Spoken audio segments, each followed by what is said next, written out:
Série de vidéos sur les polynômes du second degré, nous allons commencer par découvrir ce qu'est la forme développée. On va définir une fonction polynôme de degré 2 en disant que c'est une fonction f définie sur R par la forme f de x égale à ax carré plus b fois x plus c, avec a, b, c qui sont des réels, mais attention, on veut que le réel a soit non nul.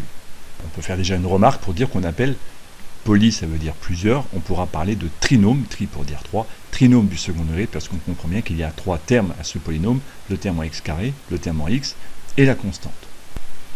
On va donner quelques exemples. La fonction f définie pour tout réel de x par f de x égale à 4x carré moins x plus 2, et bien donc clairement une fonction polynôme de degré 2, avec les coefficients a qui vaut 4, b moins 1, et c qui vaut 2.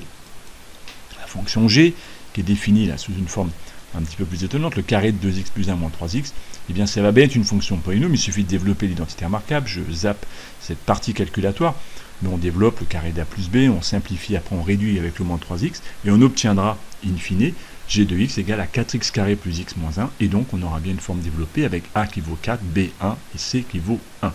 Enfin, une fonction h de x qui serait écrite comme ça, 5x cube moins 2x carré moins 3x plus 4, elle n'est pas une fonction polynôme de degré 2 car elle possède un terme en x de degré 3. C'est donc un polynôme du troisième degré. C'est complètement hors de notre chapitre. Une fonction i, définie par i de x égale à 3 sur x carré plus 1, n'est pas un polynôme. Les x sont dénominateurs d'un quotient. Cette fonction-là n'est pas un polynôme du second degré. La fonction k, définie par k de x égale à 3x carré, elle est une fonction polynôme du second degré. A vaut 3, b vaut 0 et c vaut 0. Pas de problème.